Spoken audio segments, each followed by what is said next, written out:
Tag brother ပြောပြမယ်အင်္ဂါ Wi-Fi ကိုဖုန်းနဲ့ချိတ်လိုက်ရုံနဲ့အင်တာနက်ပေါ်ကိုချက်ချင်းတက်လို့ရတယ်ဘယ်သူမှ IP address ကိုတွားရိုက်ထည့်ပေးစရာမလိုဘူးဒါဘယ်လိုဖြစ်နေရလဲဒါက DHCP Dynamic Host Configuration Protocol ရဲ့အလုပ်ပါ DHCP ဆိုတာတဲ့ router ထဲမှာရှိတဲ့အလိုအလျောက် IP ပေးဝေရေးစနစ်ပါတင်က Wi-Fi ချိတ်လိုက်တဲ့အခါတင်ဖုန်းက router စီကို IP address တစ်ခုပေးပါအောင်လို့အချက်ပြပို့လိုက်တယ် DHCP Discover router ကသူ့မှာရှိတဲ့ IP pool ကြိုတင်သတ်မှတ်ထားတဲ့လိပ်စာတွေထဲကမတုံးရသေးတဲ့ IP တစ်ခုကိုရွေးပေးလိုက်တယ် DHCP Offer တင်ဖုန်းကဒီ IP ကိုငါသုံးမယ်လို့ပြန်အတည်ပြုတယ် DHCP Request router က okay ဒီ IP ကမင်းအတွက်24နာရီကြာတည်တံ့ဖြစ်တယ်လို့အတည်ပြုပေးတယ် DHCP Acknowledgement ဒီဖြစ်စဉ်တစ်ခုလုံးက second ပိုင်းအတွင်းပြီးသွားတယ်ဒီချက်ကိုသိထားရင်ဘာဖြစ်လာမလဲပထမအိမ်မှာဧည့်သည်တွေ Wi-Fi ချိတ်တဲ့အခါသူတို့ဖုန်းတွေကို IP address သွားသတ်မှတ်ပေးစရာမလိုတော့ဘူးဆိုတာသိလာမယ်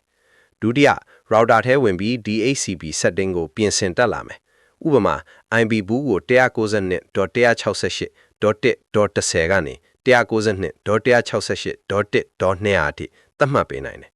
တတိယ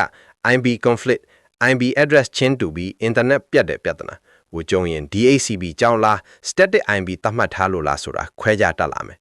စတိုထကိုပိုင် server လုပ်တဲ့အခါ DHCP ကိုပိတ်ပြီး static IP သုံးရတယ်ဆိုတာသိလာမယ်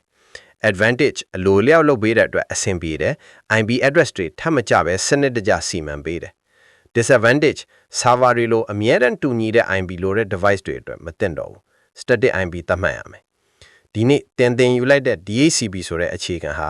လာမဲ့တစ်နှစ်အကြာမှာတင်ကကုမ္ပဏီတစ်ခုရဲ့ network ကိုတာဝန်ယူစီမံရတဲ့အခါအခြေခံအုံမြင့်ဖြစ်လာလိမ့်မယ်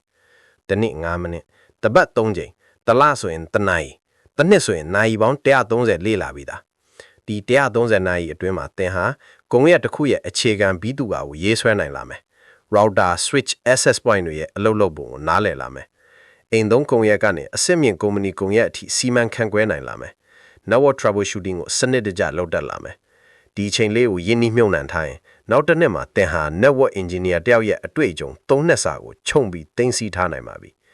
နေ့စဉ်9မိနစ်စာဒီလို IT အခြေခံတွေကိုလေ့လာပြီး senior IT technician ဖြစ်ဖို့ follow လုပ်ထားပါဦး